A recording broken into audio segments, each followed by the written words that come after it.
This is exactly right. When a charming neurosurgeon rode into Frontier Town selling a persona of confidence and care, patients trusted him. He wore cowboy boots in the operating room and became sought after by patients. He promised to heal them. Instead, he left a trail of broken bodies. This is a story of greed, betrayal, and a fight for justice. Listen to Dr. Death, the Cowboy, wherever you get your podcasts, or binge the entire series right now, only with Audible. Goodbye. The best time to think about home security is before you need it. That's exactly why there's Simply Safe. Traditional home security only alerts you after a break-in has already happened, and that's too late. Simply Safe is changing that. Simply Safe's US-based live agents identify threats on your property and help deter them so intruders never get to your house. The system is customizable so you can build one that fits your home and your specific needs. The 24/7 professional monitoring is effective and affordable and won't lock you into a long-term contract. I think that's what's so scary for so many people is that long-term contract. And like, what if it turns out you don't like it or need it, but they don't have that because they know you'll like it and you'll know that you need it and feel so much safer when you have it. Like at this point in my life, I would never go without a security system on my house. I just feel safer with actually having Simply Safe around. There's a whole staff at Simply Safe that's waiting to talk to you and help you out. Right now, you can get 50% off your new system by visiting simplysafe.com/MFM. That's half off at simplysafe.com/MFM. There's no safe like Simply Safe. Goodbye. While the world watches the stars at the FIFA World Cup, Hyundai has its eyes on the next generation of talent. The future soccer stars who are already turning heads at age 14. Because next doesn't wait for an invitation. And Hyundai doesn't either. Hyundai has always moved the future within reach. Hyundai did it by making advanced safety standard on every vehicle. And by engineering EVs with ultra-fast charging capability. And Hyundai continues doing it every day because the future isn't some far-off concept. It's already here. Next starts now. Hyundai, an official partner of FIFA. Goodbye.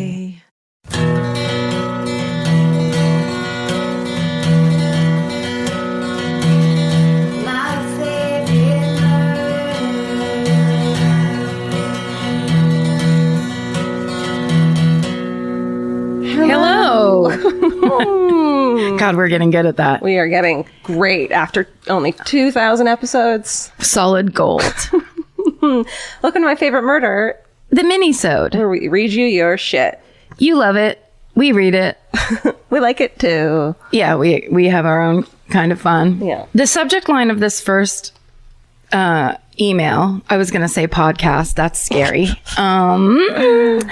Is my dad was the last person to see John List Jr. alive. So if you don't remember, or if you're new and you only listen to the minisodes, Or this is your first episode. have we ever talked to the people who only listen to minisodes? Doesn't happen, does it? If you're minisodes only, we'd love to hear from you. And why are you mad at us? Yeah, what the fuck's the problem? John List was the familicide. I'm sure I'm not pronouncing that right. He's the guy that killed his whole family in their mansion because he had lost his job, but he couldn't tell anybody. And it's a very dark story that It's like we a classic dude who kills his family and starts a new life somewhere else because he's a piece of shit. Yes, and he had they did a very famous reconstruction of his head on, I believe, Unsolved Mysteries. Or America's Most Wanted. Or America's Most Wanted, I think is what it was. And they found him. And they found him. Like and he living saw his himself. new life, chilling out, like, whatever. In, like, Colorado. Yeah. They always fucking run to Colorado. And there's a great, it's in one of our episodes that you do him, and there's a great twist at the end about the money. Yes. That we won't tell you. You have to go listen to a real episode for once. Sorry, Minisode nerd. Go listen to a full episode. Okay, so this is the son who's named after his father. Okay. Who was sadly murdered with the rest of the family. Oh, God. All right. Karen, Georgia, all furry friends. Big fan. Let's get to this. Great. This past weekend, I evacuated to my parents' house before Hurricane Florence hit. Oh. So these are emails from North and South Carolina listeners pre-Florence, but right before. While I love all the stories my dad shares, this factoid about him is probably the craziest, which he delved a little further into this weekend. My dad was John List Jr.'s best friend and the last one to see him alive before his father, also my dad's Boy Scout leader. and an extremely religious man, as my dad described him, took him home to kill the final member of his family. Oh my God. It's so dark. I know in episode 29. Hey, that's thank nice. you. Good, nice work. Would have never been. It's episode 29. You guys mentioned John Sr. went to his son's soccer game after killing his mother, wife, daughter, and other son. Jesus. My dad had told me John Jr. and him would normally walk home from practices and games together. He remembers this day because John Jr.'s dad pulled up in his car when they were walking on Clark Street and picked his son up, which never happened, but my dad thought nothing of it. It wouldn't be until a month later when nosy teachers and neighbors would discover the bodies in that ballroom, which my dad also played broom hockey in. So her dad was, or I'm assuming it's a her, it is. Her dad played broom hockey in that Ballroom where he laid out the bodies. Holy shit. So intense. He clearly remembers it as this giant room with this grand skylight. Spoiler. With absolutely no furniture in it. Fast forward a month and the detectives are picking my father up on his way to school. He told me he thought, oh shit, did I do something bad? My dad was definitely a total nerd, so no way. And it got even more serious when they brought him to the principal's office where his parents were already waiting. Oh. They ended up asking him questions like if John Jr. had said anything to him before getting in the car or if John Sr. seemed off. I find this little tidbit of my dad's life so unique and sad, of course, since he lost his best friend in 7th grade. I look forward to seeing you ladies here in Charleston, South Carolina next week. Stay sexy and don't get murdered. Best, Isabel. Wow. Isn't that intense? What a crazy story that like one of your parents has. Yeah. Unbelievable. Holy shit, what a fucking sad story. And it's, of all the stories, one of the, to me, it's the one, it just stays with you the most and it's so baffling and insane. And it's just so unfair. It's like John List should have just fucking left and started a new life without killing his family, or just fucking killed himself because he is a piece of shit. Just unfair. He thinks that he deserves to live and go have a life somewhere else, but not his family. Yeah. Like, what an asshole. Yeah. I know it's more than that, but that's what I'm going to call it. Let's simplify things in the minisodes. That's how we are. Yeah. These are not going to be an hour and 50 minutes long. He's an asshole. Let's see. Okay, this one is called Catcalling Arson. Okay. Hi, all. Let's just jump in. Yes, let's, Lauren. So when I was 10, 11-ish, my older cousin and I were at her parents' house. It was mid-afternoon Sunday, and our parents had gone to church to work on some youth event. We live in a fairly safe, small-town southern community in North Carolina. My cousin's house had a large, unfurnished basement with sheets hanging up everywhere to separate all the hoarded junk sitting around. That sounds creepy. Hiding their clutter as good southern people do. Nice. Just hanging sheets to hide your hoarding. Just throw up a nice curtain mid-room. It's like a wall. Don't worry about it. Don't even worry about it. I was helping my cousin finish her list of chores and followed her downstairs to take another load of laundry down and grab clothes out of the dryer. The washer and dryer are located in the back of the basement in a large open room. So I'm folding clothes out of the basket, and she's at the washer putting in another load, and I hear this whistle. You know that, and then this part speaks to my heart because I can't whistle. So she says, you know that weet woot guys do when they're calling a lady on the street. And I fucking weet woo that one. Weet woo. I can't whistle, so that's all I would be able to say. Can you? There you go. That. And it scared both the cats. I think it's a way funnier and more attractive thing to just yell weet woo. Weet woo. Just like when I saw the weet woo like typed out, I was like, I know what you're talking about. Weet woo. Weet woo. My cousin is mid-sentence, so I look at her and go, how did you do that? And she turns around and says, what? And I'm like, whistle mid-sentence. How did you do that? She denies she whistles and said, you clearly whistled, not me. To which I deny because I can't whistle. I still can't whistle 15 years later. And then says, I'm sitting on the couch fake whistling to confirm. And as we are looking at each other with our mouths clearly not moving, we both hear the whistle again. Weet woo. Picture in your mind. Weet woo. This time it's so much creepier. Yeah, this time I drop the clothes and run, tearing up the stairs with my cousin not far behind me. We run up the stairs, shutting the basement door and locking it behind us. Oh, sorry, I just put it together. Like I knew it factually, but I just put it together. They're in a fucking basement. They're in a basement and there's sheets hanging all over, hiding shit, and they hear weet Whoa. You set the whole scene, and then the second it was the cat calling, you're like outside in front of like a scaffolding, like New York City street. They're home alone in a basement, hoarding basement. Okay. I call her dad, who laughs us off until he hears we are clearly in panic, and comes home from church. He's back within 10 minutes with a crowbar and my dad in tow behind him, and they go to investigate. Fuck yeah, dads. Yes. My cousin and I sit upstairs frozen until they call us down. To our horror, the basement door that leads to outside is open, which it clearly was not when we were down there. So someone was standing there in the dark behind one of those rooms curtained off by sheets, whistling at two little girls, and hightailed it out the door, and we screamed and ran up the stairs. My cousin's house burned down twice after that over a period of 7 years. What the fuck? Yeah.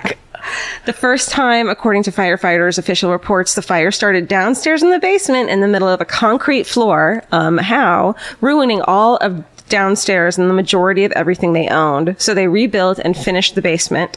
The second fire supposedly started upstairs in a bookshelf. No explanation of how or source. No candles around. Nothing. Insurance later dropped them because they could not explain how the fire started and suspected arson. Whoa. Needless to say, my cousin and I can't help but feel like that creepy Sunday afternoon whistle had something to do with the fires. Oh, and they're still living in that house. Stay sexy, and if you hear a whistle, run or move, Lauren. Holy shit. How creepy is that? Also, because if it just is worst case scenario, it's some sex offender that's like hiding. Yeah, like that's the worst case scenario, is a sex offender hiding in the basement where two little girls are fucking doing laundry. But then it would make sense. That's horrible. If that person continues to live and be in that house, that he's a fire starter. Yeah. He's a fire starter. Wheat Woo. Wheat Woo, named Mr. Wheat Woo. Oh, Jerry Wheat Woo. He got out of jail 6 months ago. Okay, this subject line is from faking your own death in Mexico to owning a pizza place in South Carolina. Hello, ladies, Stephen and animals. When my husband, then boyfriend, and I first moved to Columbia, South Carolina over 12 years ago, we found a group of friends to play bar trivia with. I was mostly along to write the answers on the paper to keep score, and occasionally... It's a very important job. That's right. It has to be clear writing. Yeah. Occasionally answer a very recent bullshit pop culture question. Amen. As this friend group was freaky smart. Love it. Over the course of 4 years, we won $1,000 in bar tabs and cash, including 2 $1,000 summer tournaments. That's amazing. Oh my God. I want to go with them. They're smart. Every Thursday, we would go to this bar called Bay's and play and win. It turns out Bay's was named after the owner, Bay Rutherford. He was around a lot. I met him on several occasions and was known for being kind of a creep. Hiring and hitting on young college girls. He was probably in his late 40s, shorting his workers on their pay and tips, and overall just being a douche. Thanks to an article in a local independent newspaper, we learned that Bay had been convicted of faking his own death by burning a body in his car, along with some of his personal effects, Michael Clayton style, in Mexico in the 90s. He lost a bunch of money in the stock market and he wanted a way out, so he robbed a grave in Mexico, burned the body in the car, threw in his medical alert bracelet and watch, which is dead on Michael Clayton, and not medical alert bracelet. Michael Clayton's like, I'm allergic to nuts. Do not resuscitate me. And even went so far as to take a tooth from the dead guy and give it to his wife to give to investigators if they came around. So she knew. And she was like, here's my DNA. And they're like, this is rotten. Holy shit. Also, forensic dentistry doesn't work that way, where they're like, yes, ma'am, do you have any of your husband's teeth? Yeah. We need to take them in. That's the only way we can get it. It's the only way. He had $7 million out in life insurance on himself. Too much life insurance. That's 7 red flags. Yeah. And he was hoping to cash it in later when his wife claimed it. Luckily, a bone expert noticed some inconsistencies from the burned body and figured out it wasn't Bay. Nice. He was caught in NYC, convicted, and served 5 years, which is the max. That's it? She says the max, I think. Okay. Before we heard about this, we almost felt bad for going to Bay's almost every Thursday for over a year and a half and never spending an actual dime of our own money. But fuck that guy. The faking his death part of the story can be watched on Forensic Files Season 8, Episode 31. Oh, that's good. Or Collection 4, Episode 14 on Netflix. Love wow. it. Love your specificity. Thorough. You should play trivia. Trivia about Netflix and Forensic Files. That's right. Love your show. Can't wait to see you in Charleston next month, which is pretty soon. Stay sexy. Don't feel bad about winning money from a felon. Lauren. That's good. That's a good one. Yeah. That's 2 Laurens so far. Yeah, that's right. Wow. I mean, it sounds like a victimless crime because you're just fucking over a fucking life insurance corporation, but the body who they stole from belonged to a family, and that's got to just be traumatizing. Yes, all over again. Someone's father or uncle or relative, brother. Totally. It's also just the idea that you would be enough of a creep to be like, oh, I want to keep my money. I'm gonna dig up a body. Yeah. Like, and that's, take a tooth from it. Come on, guys. Let's not. Don't. Have some accountability. Please stop it. This podcast is brought to you by Squarespace. Every successful small business starts with someone saying, I wonder if people would actually buy this. Squarespace gives you everything you need to find out. From consultations to events and experiences, you can showcase your skills with a customizable website designed to attract clients and grow your business. With Squarespace's collection of cutting-edge design tools, anyone can build a beautiful, professional online presence that perfectly fits their brand or business. Get paid on time with professional invoices and online payments. Plus, streamline your workflow with built-in appointment scheduling and email marketing tools. Head to squarespace.com/murder for a free trial. And when you're ready to launch, use offer code MURDER to save 10% off your first purchase of a website or domain. Goodbye. You know your favorite summer clothes by what actually makes it into your suitcase. Find the outfits you'll wear all season long at Quince. Quince's 100% European linen pants, dresses, and tops are the pieces you'll reach for all summer long. They're lightweight, effortless to style, and they start at just $32. Their denim is soft and comfortable, and their organic cotton sweaters are perfect for layering when evenings get cold. Quince's beautiful 14-karat gold jewelry adds a subtle finishing touch. So I just went to Italy, and you bet I brought my 100% European linen scoop neck midi dress along with me in the color of floral waterfall, and I wore that thing all over Italy.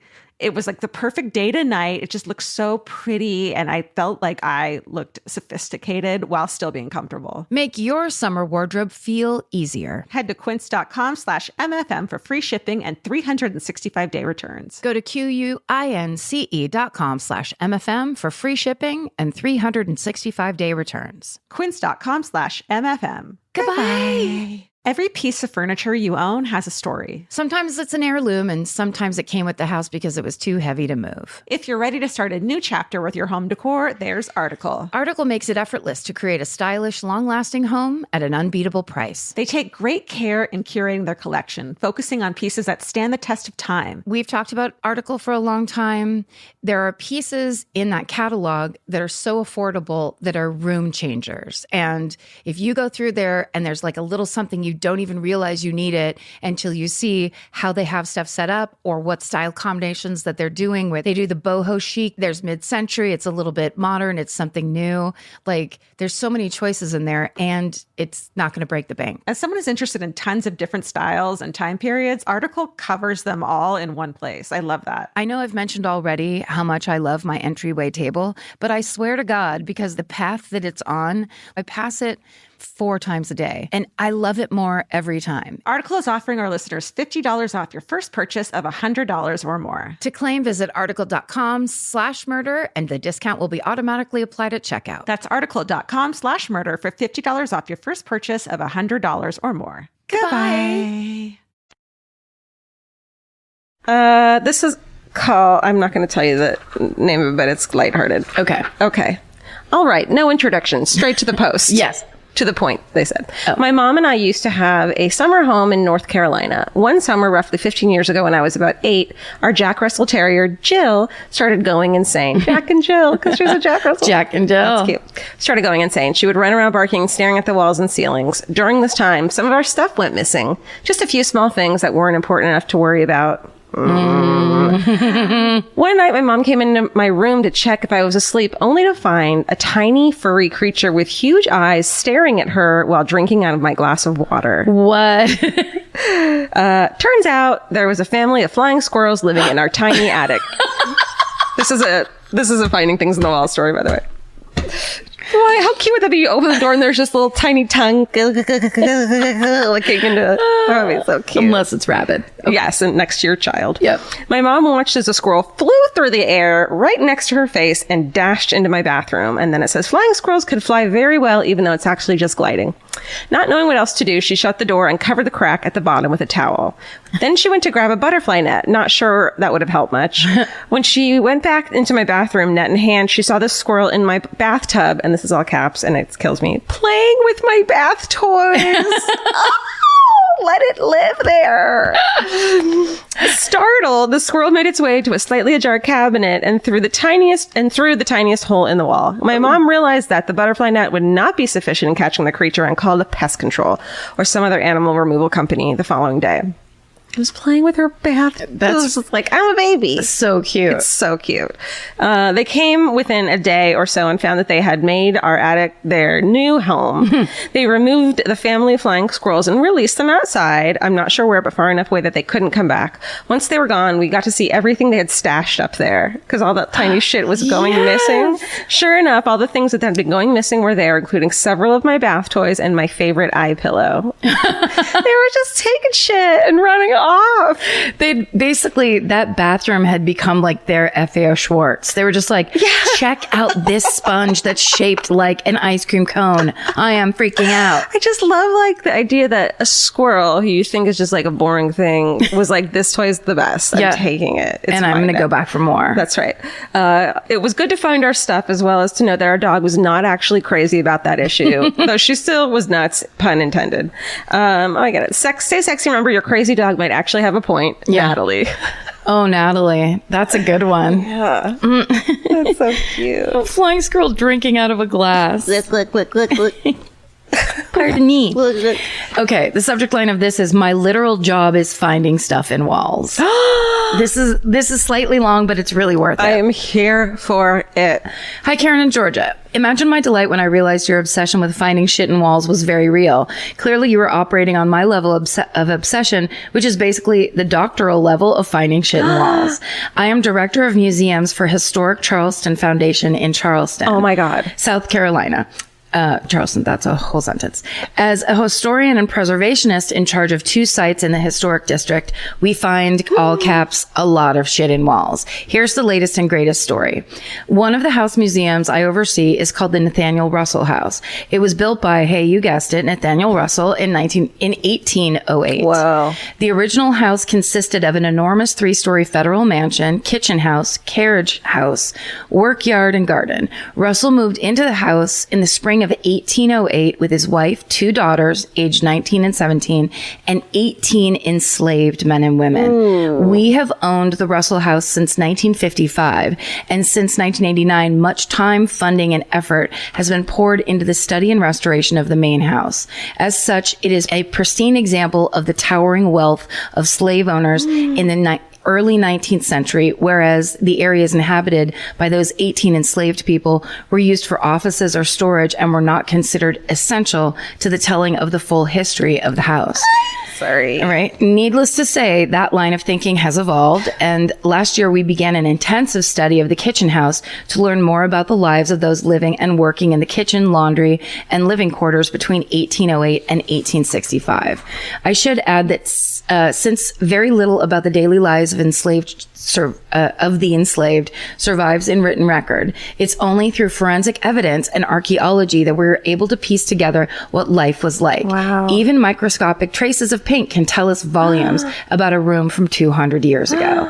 We began our study of the kitchen house by assessing the structure and realized that the upstairs living quarters were drywalled in the early 20th century. Oh, shit. And we could hear voids behind it when we tapped along the walls. A contractor on our team used a very small reciprocating straw to cut a small hole in the drywall, and we were astounded by what we found underneath.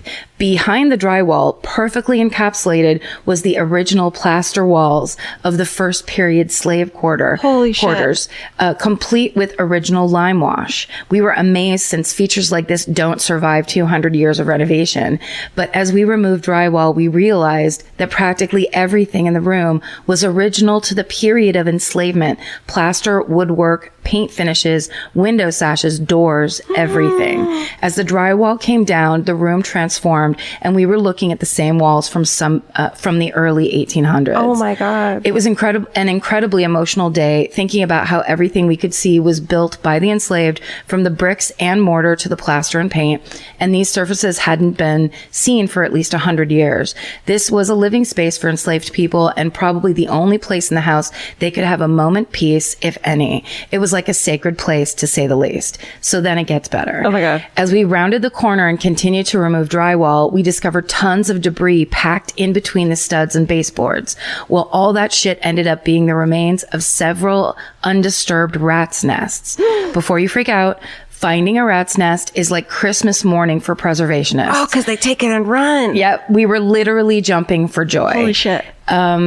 Rats tend to gather items from a 50-foot radius, pack it in there, and then pee all over it. And thankfully, rat pee is a preservative. Holy shit. So even if a nest is hundreds of years old, the things in it tend to stay intact over many years. Oh my God. They're like tiny time capsules, if time capsules were full of gnawed bones, mummified rat poop, and a shitload of sweet artifacts. Fun. We wasted no time pulling all that shit literally out of the walls.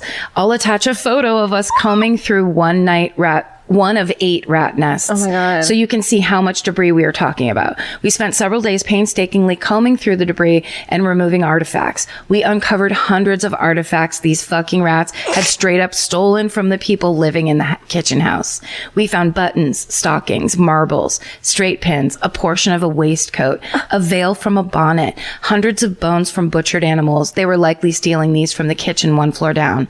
We found a small lidded paper box containing a cake of makeup. Oh my God. The most exciting finds, however, were 2 fragments of paper. One was a minuscule bit of newspaper with the name Crookshank on it. My colleague was quickly able to search the historic newspaper database and match it with the digitized original, which dated from November 1833. Holy shit. It was incredible to know that everything we were looking at was from such an early period. However, it gets better. The most intriguing artifact retrieved from the nest was a tiny fragment of a reading primer. This one made us all tear up when we realized what it was. You see, reading and writing was illegal for enslaved people in South Carolina in 1833. Despite this, someone living above the kitchen at the Russell House got their hands on a reading primer and were possibly learning to read and write. Holding the physical evidence of potential resistance was one of the most powerful moments of my career. Wow. So that's my touching story of finding shit in walls.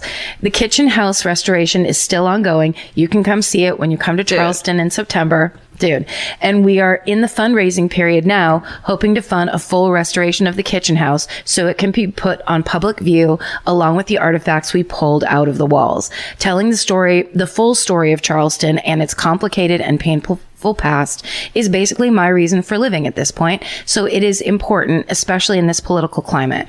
Thank you so much for keeping me company during long hours of cataloging museum objects. You guys are the best. Cannot wait to see you in September. SSDGM, Lauren. Lauren number 3.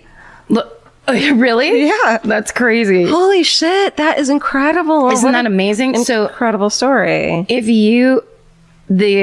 she's the director of museums for the Historic Charleston Foundation.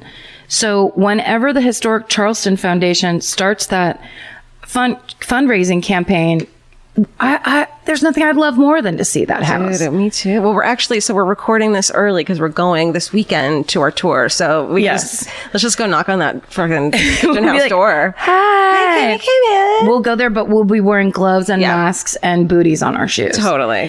Steven has the photos. Oh. We'll put them up on Instagram and Twitter and shit. Oh my God. And Facebook. That's so much stuff. Oh, that is creepy and looks so much fun.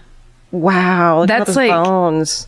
It's like American Indiana Jones. Can people who work in museums, I know like a lot of museums have their shit that they just store that they don't have out. Like send us the weirdest thing you have or the creepiest thing you have or your favorite thing that you have in there. It sounds like you're trying to rip off Don Wildman's Mysteries of the Museum. Please, essentially Don Wildman us. We want to bite that Don Wildman That's style. Right. And we want you to Mysteries at the Museum email us. Well, because there's nothing more fascinating than the real stuff. Yeah. The real the real history. Which is, by the way, you should watch the show. It's a great show. Yes. However, we want the ones that Don Wildman doesn't want. They can't tell every story. Yeah, it's right. We will. Listen, send us a whistle. Send us a wee woo. Wheat woo us. At myfavoriteMurder@gmail. And Send us a whistle. send us a whistle. Wheat woo at us. And stay sexy. And don't get murdered. Goodbye. Elvis, you want a cookie? That's right. Yeah. Wheat woo. He just wheat wooed. He whoot wooed. Wheat woo. If audiobooks are your thing, or if you've been meaning to listen to more of them, you should check out a podcast called Earsay, the Audible and iHeart Audiobook Club, hosted by Cal Penn. Each episode spotlights standout audiobooks on Audible across all kinds of genres: sci-fi, comedy, romance, thrillers, and more, with Cal talking to guests who help break down what makes each story worth listening to. It's a fun, easy way to discover your next great audiobook. Check out Earsay on the iHeartRadio app, Apple Podcasts, or wherever you get your podcasts. Goodbye. The best time to think about home security is before you need it. That's exactly why there's Simply Safe. Traditional home security only alerts you after a break-in has already happened, and that's too late. Simply Safe is changing that. Simply Safe's US-based live agents identify threats on your property and help deter them so intruders never get to your house. The system is customizable so you can build one that fits your home and your specific needs. The 24/7 professional monitoring is effective and affordable and won't lock you into a long-term contract. I think that's what's so scary for so many people is that long-term contract. And like, whatever turns out you don't like it or need it,